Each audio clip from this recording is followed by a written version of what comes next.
Assalamualaikum warahmatullahi wabarakatuh. Innal hamdalillah nahmaduhu wa nasta'inuhu wa nastaghfiruh. Assalatu wassalamu ala asyrofil anbiya'i wal mursalin sayyidina Muhammadin wa ala alihi wa sahbihi ajmain. Amma ba'du. Kaum muslimin muslimat rahimakumullah, marilah kita tidak henti-hentinya memanjatkan puji dan juga syukur atas kehadirat Allah Subhanahu wa taala, karena bekas rahmat dan hidayahnya kita semua masih bisa bertemu secara virtual untuk membahas mengenai nikmatnya sakit. Semoga apa yang nanti kita dengarkan dan apa yang saya sampaikan mendapatkan rahmat dan juga ampunan dari Allah Subhanahu wa taala.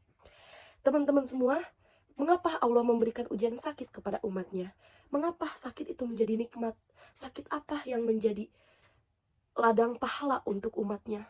Hadirin kaum muslimin, para pencari ilmu yang dimuliakan oleh Allah Subhanahu wa taala. Sakit adalah pandangan atau persepsi seseorang bila merasa kesehatannya terganggu. Sakit adalah hal yang tidak mengenakan ataupun terasa nyeri itu yang akan dirasakan oleh seseorang.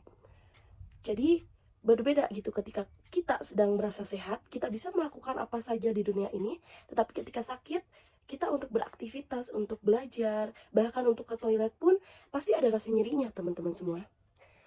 Sakit itu merupakan perkara yang ajaib. Semua akan merasa kesakitan, baik orang tua, anak muda, orang miskin ataupun kaya, orang kafir ataupun orang muslimin, orang bertakwa maupun yang tidak bertakwa akan merasakan sakit gitu. Bahkan baginda Nabi Muhammad SAW pun pernah mengalami sakit. Semua itu menunjukkan betapa rendahnya dan lemahnya dunia ini. Jadi tidak pantas untuk kita selalu bergantung kepada dunia ini. Jadi selayaknya kita bergantung kepada Zat Sang Maha Penyembuh, yaitu Allah Rabbul Alamin. Mungkin tak ada gitu ya satupun orang yang menginginkan rasa sakit. Semua orang ingin dalam keadaan sehat gitu, agar semua orang itu bisa melakukan aktivitas di dunianya. Namun pada kenyataannya tak ada gitu seorang pun yang bisa menolak ujian sakit ini. Tidak bisa kita menolak. Ya Allah, saya emang gak mau sakit hari ini gitu. Saya emang sakitnya besok. Itu tidak bisa. Semua sudah ditakdirkan oleh Allah, sudah ditetapkan oleh Sang Pencipta gitu, teman-teman. Namun hal yang paling penting adalah kita harus memahami dengan baik dan mengambil hikmah dalam setiap keadaan yang Allah berikan kepada kita semua. Hadirin kaum muslimin yang dimuliakan oleh Allah, dalam sebuah riwayat tafsir Tobari dijelaskan bahwa Allah akan menguji kita dengan kesulitan dan juga kesenangan, kesehatan dan penyakit, kekayaan dan kefakiran, halal dan haram, ketaatan dan kemaksiatan, serta petunjuk dan kesesatan gitu. Nah, dari penjelasan itu kita tahu gitu bahwa berbagai macam penyakit juga merupakan bagian dari cobaan Allah yang diberikan kepada hambanya. Namun terkadang di balik cobaan ini banyak di antara umat manusia tidak menyadari akan hal tersebut. Manusia justru sering mengeluh dengan sakit yang dia derita gitu. Padahal terdapat hikmah yang begitu dasar gitu dari setiap rasa sakit yang Allah berikan kepada kita. Di antaranya adalah Allah turunkan sebuah penyakit sebagai penggugur dosa.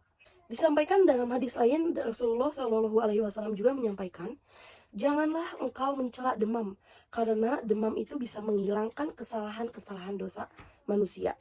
Sebagaimana kiir, alat yang dipakai pandai besi, bisa menghilangkan karat besi. Hadis riwayat Muslim. Hadirin kaum muslimin yang dimuliakan oleh Allah, sakit yang seperti apa yang dapat menggugurkan dosa? Yaitu sakit yang diterima dengan hati yang lapang, hati yang ikhlas, dan yakin bahwa sakit yang Allah berikan ini adalah kasih sayang Allah. Allah akan memberikan ujian kepada hambanya yang ia sayangi gitu. Jadi salah satu mengapa Allah memberikan ujian kepada kita, ya karena Allah sayang dengan hambanya gitu. Maka dari itu sakit adalah salah satu tanda kasih sayang Allah Subhanahu wa taala. Seseorang yang beriman kepada Allah, maka ia akan merasa ikhlas atas apa yang Allah telah tetapkan pada dirinya masing-masing. Maka demikian, sakit yang diterima dengan hati yang ikhlas, inilah yang akan menjadi penggugur dosa dari diri kita. Semoga sakit yang kita derita gitu, sakit orang-orang terdekat kita dapat menghantarkan kita ke depan pintu gerbang ampunan Allah Subhanahu wa Ta'ala. Amin ya Rabbal 'Alamin. Teman-teman, sebelum kita tutup pertemuan kali ini, alangkah baiknya kita berdoa bersama-sama untuk diri kita, untuk keluarga kita, untuk teman-teman sekitar kita gitu, agar Allah berikan kesembuhan gitu. Boleh teman-teman di rumah mengikuti atau mengaminkan doanya dengan mengadahkan tangannya. Kita akan berdoa bersama-sama. Auzubillahi minasyaitonirrajim. Bismillahirrahmanirrahim. Allahumma inna nas'aluka salamatan fid din wa afiatan fil jasad wa ziyadatan fil ilmi wa barakatan fil rizki wa taubatan qoblal maut wa rahmatan indal maut wa magfiratan ba'dal maut. Allahumma hawwin alaina fi syakaratil maut wan naziyata minan nar wal afwa indal hisab. Rabbana atina fid dunya hasanah wa fil akhirati hasanah wa qina azabannar. Bismillahirrahmanirrahim. Allahumma rabban nasi azhibil ba'sya isfi anta syafi la syafiya illa anta syifa'a la yugadiru saqaman. Ya Allah, ya Tuhanku, Tuhan manusia, hilangkanlah penyakit, berikanlah kesembuhan, karena Engkau adalah penyembuh. Tiada yang dapat menyembuhkan penyakit kecuali Engkau dengan kesembuhan yang telah menyisakan rasa nyeri. Amin ya Rabbal 'Alamin. Semoga apa yang kita dapat hari ini menjadikan segumpal pahala gitu untuk kita semua. Saya akhiri pertemuan kali ini. Wabillahi taufiq wal hidayah. Wassalamualaikum warahmatullahi wabarakatuh.